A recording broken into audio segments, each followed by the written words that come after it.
What are the effects of global climate change and increasing level of carbon dioxide on the coral reef?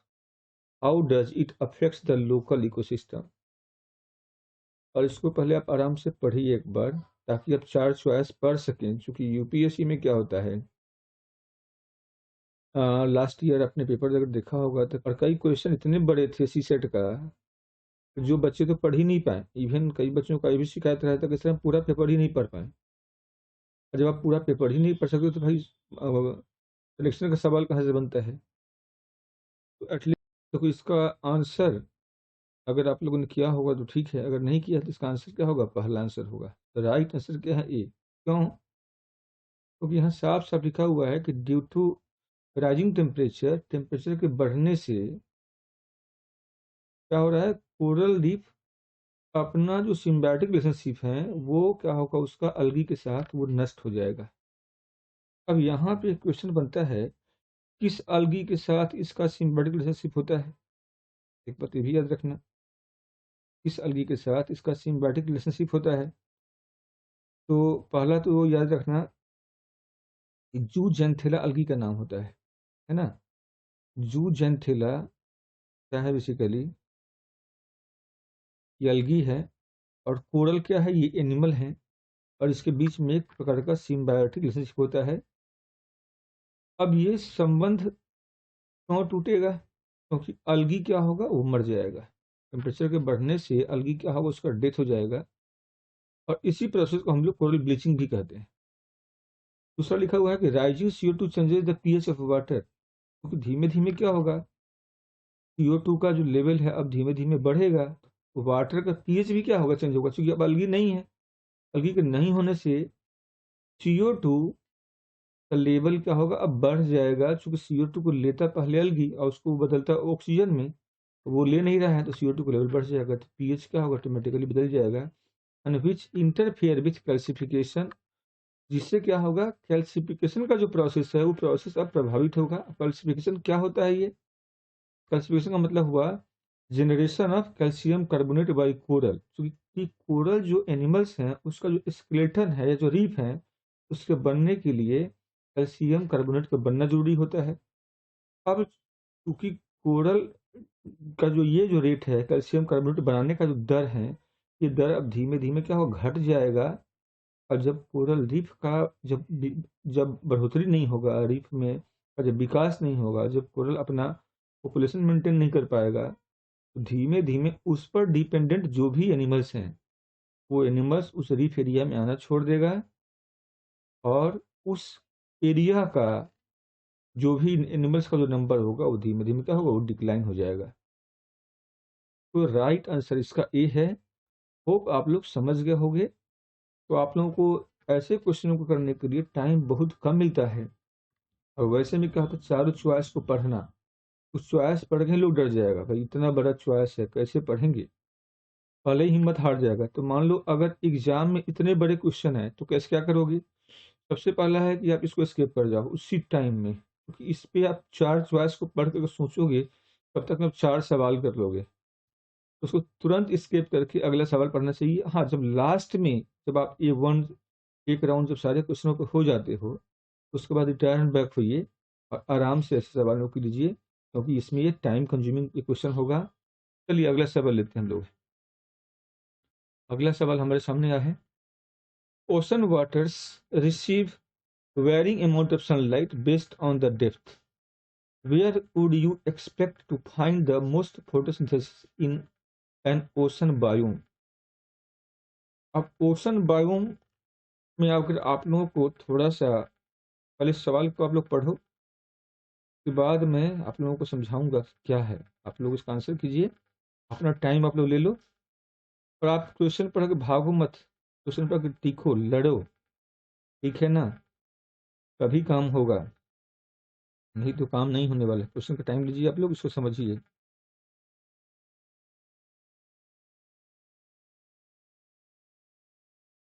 Question अगर पढ़ लिए हो, आप लोग समझ गए हो, तो थोड़ा सा मैं लिख के बता देता हूँ इस क्वेश्चन का आंसर कैसे करोगे आप। ये है हम लोग का ओशन। ओशन में क्या होता है, जहां तक सनलाइट आ रहा है, मान लो यहाँ पे सन है ये, और सन से जो लाइट है यहाँ तक लाइट आ रहा है, तो जिन क्षेत्रों तक लाइट आ रहा है वो क्षेत्र क्या कहलाएगा, क्या हो जाएगा, ये हो गया फोटिक जोन, हम लोग कहेंगे फोटिक। और चूंकि यहाँ पे लाइट तो आ नहीं रहा है, तो ये क्या हो गया, ए फोटिक। ए फोर्टी का मतलब होता है जहाँ पे लाइट नहीं आता है। तो चॉइस जो दिया हुआ है उसके हिसाब से पहला तो ऐसे ही गलत हो गया। अच्छा, ए फोर्टी के पूरे एरिया का नाम, नीचे वाला जो पूरा एरिया है इसका पूरा नाम क्या है, ए फोर्टी का। अब यहाँ पे अगर हम देखें कि एबाइसल क्षेत्र क्या होता है, ये जो क्षेत्र है इसका जो ऊपरी जो क्षेत्र है इसे हम लोग एबाइसल कहते हैं, इसी को हम लोग एबाइसल क्षेत्र भी कहते हैं। और अब बच गया बेंथिक और इंटरटाइडल। तो यहाँ पे याद रखना जो बेंथिक है वो भी क्षेत्र यहीं पे आएगा, इसका जो बॉटम जो एरिया होता है ये क्या होगा, बेंथिक कहलाएगा। ये फोर्टी का जो बॉटम एरिया है तो क्या कहलाएगा, बेंथिक। बेंथिक में लाइट नहीं आ रहा है, ये बाइसल में लाइट नहीं आ रहा है, ये फोर्टिक में लाइट नहीं आ रहा है, ये तीनों क्या होगा, वैसे गलत हो गया। अब इंटरटाइडल जोन बच गया, इंटरटाइडल जोन इसका राइट आंसर होगा। इंटरटाइडल जोन का मतलब हुआ ये जो यहाँ पे देख रहे हो कि जो स्लोप है, ये जो एरिया है, ये एरिया, ये है हमारा इंटरटाइडल क्षेत्र। यहाँ पे लाइट क्या है, आ रहा है, और इसीलिए याद रखना आप लोग, यहाँ पे चूंकि लाइट आ रहा है तो नतीजा क्या होगा, यहाँ पे फोटोसिंथेसिस होगा। इसलिए इस क्वेश्चन का जो राइट आंसर है वो क्या होगा, वो होगा इंटरटाइडल जोन। चलो अगला सवाल एक और लेते हैं हम लोग हैं। क्वेश्चन पढ़ो, क्वेश्चन को पढ़ करके पैनिक नहीं होना है। ये बेसिक कॉन्सेप्ट भी है और इसमें अप्लाइड पार्ट का भी मैं बात कर रहा हूँ धीमे धीमे, तो आप लोगों को दोनों बातों को याद रखना है। कोशिश ये करना है कि हम क्वेश्चन को अच्छे से करें, और आप जितना अच्छा क्वेश्चन करोगे उतना अच्छा देखिएगा ग्रेजुअली आप लोगों को क्या क्या फायदा होता है। चलिए अगला क्वेश्चन लेते हैं हम लोग हैं, क्वेश्चन नंबर 3 है। Desert and subtropical desert experiences low precipitation and extreme in temperature. For a plant to survive and reproduce, what adaptation should it have? Why? पहले तो क्वेश्चन समझो, इन चारों चॉइस को पहले आप लोग पढ़ो। तो टेक योर टाइम, आप पहले 1-2 मिनट टाइम ले लो, आपको जो भी टाइम लेना है, और टाइम लेने के बाद इसका आंसर आप लोगों को बताना है कि इसका राइट आंसर क्या होगा। जिन लोगों का मीडियम हिंदी है तो मैं उनको समझा देता हूँ। भाई आप लोग इसका आंसर जो है कैसे करोगे, क्वेश्चन को आप लोग, हिंदी वाले बच्चों को मैं कह रहा हूँ जिनका मीडियम हिंदी है, आप ऐसे समझ लो। क्वेश्चन है कि डिजर्ट एंड सब ट्रॉपिकल डिजर्ट, ठीक है, जो सब ट्रॉपिकल जो क्षेत्र हैं और जो मरुस्थलीय जो क्षेत्र हैं वहाँ पे वर्षा क्या होता है, कम होता है, और तापमान क्या होता है वहाँ पे ज़्यादा होता है। तो किसी पौधा को वहाँ पे जीने के लिए, रिप्रोड्यूस करने के लिए, मतलब अपना अगला पीढ़ी पैदा करने के लिए, उसे किस प्रकार का उसमें अनुकूलन होना चाहिए, मतलब वो अनुकूलन कैसे कैसे अपना अनुकूलन को बरकरार रख सकेगा वो। सिंपल सा सबक कि मरुस्थल में तो पौधा कैसे जीता है, कैसे अनुकूलित होता है, कैसे बचता है। क्वेश्चन का क्रक्स ये है। अब इसका जब आंसर करोगे, इसका आंसर राइट आंसर क्या होगा, देखो इसका राइट आंसर है बी। बी है मतलब टू सर। अब मैं टिक पर लगा देता हूँ कि भाई इसका जो राइट आंसर क्या है, याद रखिए आप लोग। तो the right answer of this question is, ये है इसका राइट आंसर। अब ये आंसर राइट क्यों है, ये क्या कहता है, to survive they need deep roots, reduce foliages and fleshy leaves with sunken stomata to reduce transpiration. Also, they should have seeds that can remain dormant over long period. इसका अर्थ क्या हुआ, मरुस्थल में अगर किसी पौधे को आप लोग देखे हो जो मरुस्थल में रहने वाले को बोलते हैं जीरोफाइटिक प्लांट, तो जीरोफाइटिक प्लांट में आप लोग देखे होंगे उसका जो जड़ होता है वो क्या होता है, बहुत बड़ा होता है। आमतौर से जो भी पौधे होते हैं सबका जो तना वाला हिस्सा होगा, जो स्टेम का पार्ट होगा, जो लीफ का पार्ट होगा, मतलब जो जमीन से ऊपर जो पार्ट है वो क्या होता है, बड़ा होता है। और जमीन के नीचे का जो जड़ है, जो रूट है, वो क्या होता है, वो छोटा होता है। पर डिजर्ट प्लांट में ये उल्टा होगा। डिजर्ट प्लांट में क्या होगा, तो जड़ बड़ा होगा। जड़ क्यों लंबा होगा, क्यों बड़ा होगा? इन सर्च ऑफ वाटर, पानी की तलाश में क्या होता है, क्योंकि वहां पे वाटर नहीं है, वाटर का तलाश में पौधा के जड़ों का विस्तार होता है। और इसलिए तो दूसरा हो गया कि रिड्यूस्ड फॉलिएजेज, वो पौधा नहीं चाहेगा कि उस पे बहुत छोटे छोटे तेजी से पत्तियां हैं, पत्ते वो कम चाहेगा। फ्लेशी लिप्स, उसकी जो पत्तियां होगी वो मोटी हो और छोटी होनी चाहिए, विथ संकेन स्टोमाटा। मतलब स्टोमाटा क्या हो, स्टोमाटा क्या होता है, जिससे पौधा से पानी निकलता है। अगर इसी स्टोमाटा से पौधा से पानी अगर दिन में निकलता है, उस प्रोसेस को बोलते हैं ट्रांसपीरेशन। अगर इसी स्टोमाटा से पानी अगर रात में निकलता है, उसी को हम लोग कहते हैं गटेशन। तो loss of water in the form of vapour to stomata when it occurs in the daytime, that is called transpiration, and when this loss of water occurs in the night in the form of water droplet, that is called guttation. तो stomata क्या होता है generally, यहाँ पे क्या होता है, वो लीफ के अंदर ही रहेगा। ये लीफ के आखिरी जो वेन्स हैं, उस वेन्स के छोर पर नहीं होगा, बल्कि वो पहले ही रहेगा। जैसे एक डायग्राम से मैं समझाता हूँ, जरा सा आप लोग समझना। इसको मान लो ये लीफ है, ये प्लांट का क्या है, ये लीफ है, और ये इसका मेन वेन है, ये इसका साइड वेंस है। ये सारे क्या है, इसके साइड वेंस हैं। तो साइड वेंस में क्या होता है, यहाँ पे स्टोमाटा जो होगा, ये जो एरिया है, याद रखना, ये स्टोमाटा का एरिया है। यहाँ ये स्टोमाटा आखिरी यहाँ तक जो पानी है, इससे बाहर निकलता है दिन के समय में। ये पानी क्या होगा, दिन में सनलाइट के कारण वेपराइज हो जाएगा, वेपराइज हो जाएगा तो बाष्प बन जाएगा, उसी को बोलते हैं ट्रांसपीरेशन। और रात में क्या होगा, ये ड्रॉपलेट को फॉर्म में नीचे ऐसे ऐसे ये बूंद बूंद ये गिरते रहेगा, उसी को बोलते हैं गटेशन। अब क्वेश्चन है कि अगर स्टोमाटा आखिरी सिरे तक नहीं हो, मतलब आखिरी सिरा का मतलब यहाँ तक अगर नहीं हो और अंदर में ही रहेगा, तो वैसे स्टोमाटा को हम बोलते हैं संकिन स्टोमाटा। ठीक है, मतलब वो क्लोज स्टोमाटा है, ढका हुआ स्टोमाटा है, लीफ में छुपा हुआ स्टोमाटा है। और ऑल्सो दे, ये जो प्लांट होगा उसमें क्या होगा, वो कोई भी कंस्ट्रक्टिव काम नहीं करेगा। तो उसको अपने बीज को चाहेगा कि उसका बीज लंबे समय तक निष्क्रिय बना रहे, सुषुप्त बना रहे, इनएक्टिव बना रहे, उसी को बोलते हैं डोरमेंट। डोरमेंट का मतलब होता है इनएक्टिव होना। क्योंकि वो एक्टिव हो गया, उसमें क्या होगा, तुरंत जर्मिनेशन शुरू हो जाएगा। तो प्लांट क्या हुआ, अपने एडेप्टेशन को बनाए रखने के लिए, जब पानी कम होगा और टेम्परेचर जब एक्सट्रीम होगा, तब वो क्या होगा, अपने सीड्स को वो क्या बना कर रखेगा, उसको इनएक्टिव बना कर रखेगा। उसी को बोलते हैं डोरमेंसी या डोरमेंट, ओवर लॉन्ग पीरियड, लंबे समय तक। तो आई होप कि ये आंसर आप लोग समझ गए होंगे, तो ताकि हम लोग टू वे कम्युनिकेशन को स्टडीज कर सकें। पढ़ना तो है ही, यूपीएससी के लिए ही पढ़ना है, तो जरूरी क्या है कि टू वे कम्युनिकेशन होगा तो ज़्यादा बेहतर होगा। वीडियो के ही कमेंट बॉक्स में जा करके आप लोग अपना कमेंट लिखो। चलिए अगला सवाल हम लोग लेते हैं यहाँ से, और सवाल हम लोग के सामने आने वाला है, ये देखते हैं। सवाल है, one of the indirect consequence of global warming has been, मतलब वैश्विक जो तापन है उसका कौन सा जो, ठीक है ना, प्रभाव इसमें से इनडायरेक्टली है। वैश्विक तापमान जो तापन है उसका इनडायरेक्ट प्रभाव का इसमें से कौन सा एग्जाम्पल होगा, बताइए।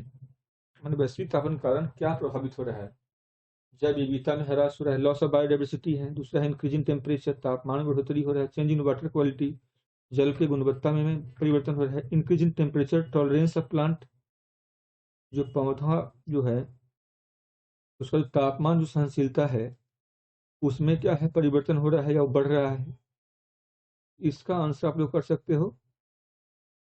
आई होप कि आप लोग अपना टाइम ले लीजिए, कुछ क्वेश्चन छोटा है तो समय भी कम ही लोगे आप लोग, और फिर आप लोग आंसर करो, फिर मैं भी अपना आंसर बता देता हूँ आप लोगों को। बेस्ट आंसर क्या होगा इसका, वो है loss of biodiversity. So right answer is a. इस क्वेश्चन का जो राइट आंसर होगा वो क्या होगा, होगा ए। अब क्यों होगा ए, हो सकता है कई बच्चों के दिमाग में कुछ और चल रहा हो, कुछ और दिमाग में चलने से क्या होगा, आंसर जो है वो तो वही होगा ना। तो राइट आंसर इसका है ए। अब समझो इसको, ए क्यों है? थोड़ा सा आप लोगों को इंटरलिंक करने आना चाहिए इन सवालों को आंसर करते हो तो, है ना। इंटरलिंक करोगे तो आपको कर पाओगे अच्छे से आंसर। तो क्लाइमेट चेंज से क्या होता है? क्लाइमेट चेंज के कारण आज हमारा जो इकोसिस्टम है, जो हैबिटेट है, उसमें क्या हो रहा है? परिवर्तन हो रहा है। नतीजा क्या होगा? जो प्रजाति जो है, जो जिस भी हैबिटेट में रह रहा है, वो अपने अपने हैबिटेट को छोड़ रहा है, उसका हैबिटेट क्या डिस्टर्ब हो रहा है वो। और तो हैबिटेट डिस्टर्ब होगा तो स्पीसीज का होगा, वो भी शिफ्ट कर जाएगा वहां से, तो स्पीसीज भी डिस्ट्रीब्यूट हो जाएगा। लॉस ऑफ हैबिटेट के कारण या इकोसिस्टम में चेंज होने के कारण क्या हो रहा है? बायोडाइवर्सिटी में ह्रास हो रहा है, कमी आ रहा है। जैसे आप जहाँ पे रहते हो और उसके आसपास में लोग हल्ला गुल्ला करे, या वहाँ पे कोई कोई इंडस्ट्री लगा दे और उसके कारण आप परेशान रहो, तो क्या करोगे? आप वहाँ से अपना घर या अपना जगह छोड़ दोगे ना। वैसे ही हो रहा है यहाँ भी। तो वैश्विक तापमान के कारण क्या हो रहा है? क्लाइमेट में चेंज हो रहा है, आवास में चेंजेस हो रहा है। आवास में कैसे चेंज हो रहा है? कि भाई जो पौधा जहाँ भी रह रहा है उसके आसपास में जो भी जंतु जहाँ भी रह रहा है उसके आसपास में जो भी कीट हैं या जो भी पेड़ पौधे हैं, न वो कीट वहाँ पे जी पा रहे हैं, न पेड़ पौधे वहाँ पे जी पा रहे हैं, न परागण वहाँ पे हो रहा है, न नए फल फूल आ रहे हैं, तो अब वो खाएगा क्या? क्या करेगा वो? भोजन का तलाश में समस्या के कारण वो वहाँ से अब कहीं ना कहीं वहाँ से माइग्रेट कर जाएगा। और माइग्रेट करने के कारण क्या होगा? उसका जो विविधता है उसमें ह्रास आ जाएगा। तो आई होप इतना आप लोग समझ गए। चलिए, अगर एक्सप्लेनेशन और भी चाहिए तो आप लोग कमेंट में लिखना कि सर और एक्सप्लेन कर दीजिए, तो मैं और इसको एक्सप्लेन करने का प्रयास करूंगा। अगर इतना सफिशियंट है तो फिर इतना ही पे मैं आगे बढ़ा देता हूँ, क्योंकि हमें उम्मीद है कि आप लोग भी समझ रहे होगे बात को। अगर थोड़ा भी कमी लगे तब बिल्कुल बताना, so that I have to increase the explanation time, है ना। तो अगला सवाल हम लोग लेते हैं इसका। अगला सवाल देखो क्या है। Water bodies can differ in the amount of salt present. Which of the following is a characteristic of an estuarine? एस्टुरीज समझते हो ना? ठीक है ना? क्या लिखा हुआ है? Water bodies can differ in the amount of salt present. जो जो भी पानी का स्रोत है, चाहे नदी हो, चाहे समुद्र हो, चाहे नदी का मुहाना हो, तो उसमें सॉल्ट का जो मात्रा होता है, उस मात्रा में क्या होता है? वो अंतर होता है वहां पे। तो which of the following is characteristic of an estuaries? जो एस्टुरीज होता है, मुहाने होते हैं, उसका लक्षण क्या है? पहला है a continuous body of water with high salinity. दूसरा है an area where the salinity varies. तीसरा a body of water with low salinity. चौथा है a body of water with low salt entering land. अब इस क्वेश्चन का answer आप लोग अगर कर लिए हो तब तो ठीक है, अगर नहीं किए हो तो मैं पहले आंसर बता देता हूँ। नदी जब समुद्र में गिरता है तो जो मुहाना होता है, तो वहां पे क्या हुआ भाई? नदी का पानी क्या होता है? स्वच्छ होता है। क्या होता है वो? अलवणीय होता है, साल्टी नहीं, फ्रेश वाटर है वो। समुद्र का पानी क्या होता है? सॉल्टी होता है। जब दोनों, जब स्वच्छ जल जब लवणीय जल से मिलेगा, तो नतीजा क्या होगा? सैलिनिटी क्या होगा? उसमें अंतर आने लगेगा। सैलिनिटी में जो अंतर आना है, मिक्स होना है, इसलिए इसका राइट आंसर क्या होगा? बी हो जाएगा। An area where the salinities varies, ये वो एरिया होगा जहाँ पे लवणता में क्या होगा? अंतर होगा। इस क्वेश्चन का राइट आंसर होगा बी। आई होप इसके बाद जो नेक्स्ट वीडियो है उसको देखिए आप लोग अगले 5 सवाल के लिए, फिर उसके बाद के 5 सवाल के लिए। जब तक आपका कमेंट नहीं आता है, कहूँ ये आपका अब टर्न है कि आप ये बताओ कि कौन चैलेंजिंग है, प्रीलिम्स है कि मेंस इंटरव्यू है। तो मेरे समझ से नए बच्चों के लिए जो मोस्ट चैलेंजिंग होता है वो होता है प्रीलिम्स। जब तक आप प्रीलिम्स में नहीं क्लियर करते तब तक आप मेन में जाओगे नहीं। इसलिए आप लोग पहले कहीं भी पढ़ो, कुछ भी करो, पर प्रीलिम्स को आप मिस नहीं कर सकते हो। प्रीलिम्स इज द गेटवे है। कोशिश कीजिए कि प्रीलिम्स आपका ना रुके, और मेन तो है ही। और टेलीग्राम चैनल है यहाँ पे, टेलीग्राम चैनल को आप लोग देख सकते हो, है ना। और इसी चैनल के माध्यम से आप हमसे जुड़ सकते हो, चाहे आप साइंसेस के साथ जुड़ जाओ, चाहे आप मास्टर स्ट्रोक के साथ जुड़ जाओ।